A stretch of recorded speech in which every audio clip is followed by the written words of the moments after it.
And it's just taking people from that kind of deism or agnosticism, or I almost think we need a new word for it, that they're almost like on the brink of belief, but they just don't want the baggage associated with the word God, or they have family problem or like experiential problems when they were growing up related to religion.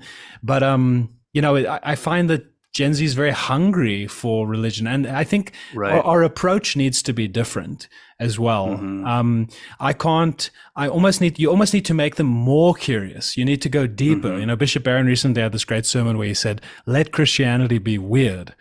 And I love that, because now when somebody says, it's kind of crazy that, and this actually happened to me recently, somebody said, it's kind of crazy that you believe that a guy rose from the dead.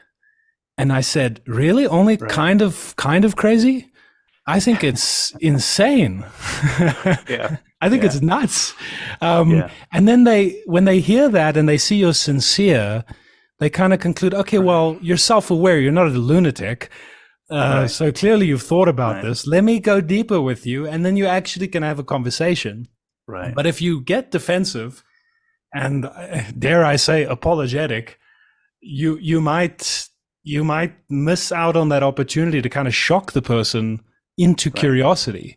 So I think that the approach also in a way needs to be different. I think we need to embrace what makes us strange. And that's, as a new age guy who was really into psychedelics, the thing that I loved about Christianity was that it's weirder than anything I ever experienced on psychedelics.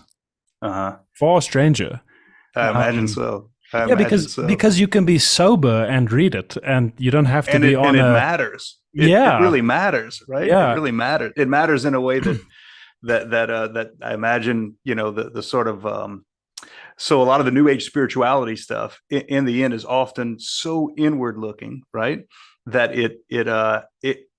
you find people endlessly talking about themselves and their own psychological state and their own awareness of themselves and their own growth and all. And there's a place for that, but it's often the whole thing for some of these guys. And so I think my hope is great for these younger generations. Now I do believe there is some maturity that's lacking. Yeah. And what I've noticed is that whenever young men especially get married, have kids, and they look at their child in the crib, and suddenly it hits them what their purpose in life is all about, like that awareness of it, they find themselves going back to church again. They find themselves having serious conversations about real things, and they find themselves all of a sudden wanting to put at arm's length a lot of things that we know Gen Z for. So a lot of, for example, a lot of the strangeness around sexuality, for example, you find that I'm finding, at least, that some of the guys that I've known that I taught, that graduated from the high school where I was teaching in 2013 or whatever, and they've now got children.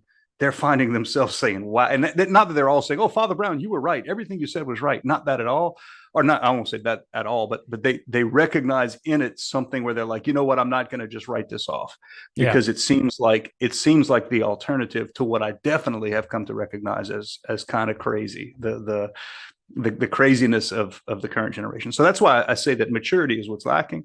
But I'm very optimistic about the future that way. Yeah, and the good thing about maturity is it tends to develop naturally over time. Tends to, not always, hopefully, yeah. But it's not. It's definitely not something that you can force on someone. I think you can force them into terrible situations, like you can make someone go and fight in a war, and that's going to quickly mature them. But assuming they don't have to experience trauma to mature, maturity does tend to develop as you undergo life's experiences. But yeah, I think that this conversation we're having, I think it's going to be had for still many years to come. And I think in like 10 years from now, there's going to be Gen Zs who are much older who are having this conversation and thinking about the movement of the times when they were younger, and how maybe bizarre things seemed. And it's almost like the millennials were the end of the pendulum and the beginning of it swinging back, and now the pendulum's kind of moving back through. And I'm very curious to see what happens with the generation following Generation Z. That I'm curious about that unfolding. in the long run, I remain very hopeful about it overall.